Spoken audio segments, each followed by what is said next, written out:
G Muthukumaran എന്ന judge Tamil Nadu ഹൈക്കോടതിയിൽ ഒരു പക്ഷേ ഇന്ത്യൻ ചരിത്രത്തിൽ ആദ്യമായി 9 പോലീസുകാർക്ക് ഇരട്ട തൂക്കുകയർ വിധിച്ച് ഒരു വിധി എഴുതുമ്പോൾ അവിടെ നിയമവാഴ്ചയോടുള്ള ബഹുമാനവും അതിലുള്ള വിശ്വാസവുമാണ് കൂടിക്കൂടി വരുന്നത്. സംഭവം നടക്കുന്നത് 2020 കോവിഡ് കാലഘട്ടത്തിൽ. അന്ന് കട തുറന്നു എന്നുള്ള ഒരു പ്രശ്നത്തിൻ്റെ പേരിൽ ആ കടയുടെ ഓണറായ അച്ഛനെ പോലീസുകാർ അറസ്റ്റ് ചെയ്ത് കൊണ്ടുപോകുന്നു. ശേഷം കാണാതാകുന്ന അച്ഛനെ അന്വേഷിച്ച് മകൻ അവരെ തേടി പോലീസ് സ്റ്റേഷനിലേക്ക് പോകുമ്പോൾ മകനെയും കൂടെ അറസ്റ്റ് ചെയ്യുന്നു. ആലോചിക്കുക, നാളുകൾക്ക് ശേഷം കല്യാണം ഉറപ്പിച്ചു വെച്ചിരിക്കുന്ന ആ പയ്യൻ്റെയും ജീവിതം അവിടെ പോലീസുകാരുടെ കയ്യിൽ തീരുകയായിരുന്നു. 10 പോലീസുകാർ ഉൾപ്പെടുന്ന ആ സംഘം അവരെ പോലീസ് റൂമിൻ്റെ മുകളിൽ കൊണ്ടുപോയി നഗ്നരായി പീഡിപ്പിച്ചു.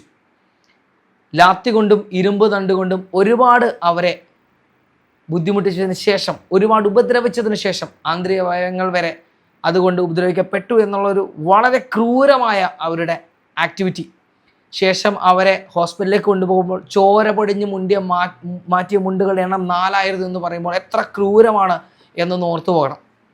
ശേഷം ഇവരെ വിചാരണയിൽ വയ്ക്കുമ്പോൾ ഒരു പോലീസുകാരൻ മരിച്ചു പോവുകയാണ്. ശേഷമുള്ള 9 പോലീസുകാർക്ക് 6 വർഷത്തിന് ശേഷം വിധി എഴുതുന്നു. 2 തവണയായി തൂക്കുകയർ വിധിക്കുമ്പോൾ അത്രയും അവർ മരിക്കണമെന്ന് ഉറപ്പോടെ അതെഴുതി ആ പേനയുടെ തുമ്പൊടിച്ച് ജി മുത്തുകുമാരൻ വിധി എഴുതി തീർക്കുമ്പോൾ എത്രയോ സന്തോഷം തോന്നുന്നൊരു നിമിഷമായി മാറുകയാണ്.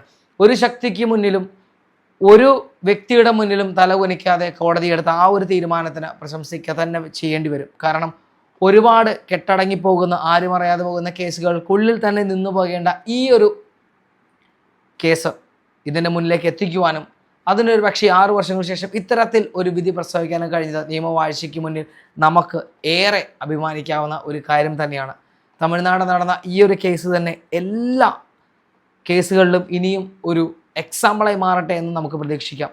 ഒരുപാട് നല്ല പോലീസ് വ്യക്തിത്വങ്ങളുള്ള ഈ ഒരു സിസ്റ്റം നേരെയാകാൻ ഇതുപോലുള്ള വിധികൾ വേണമെന്ന് നമ്മൾ മനസ്സിലാക്കുന്നു.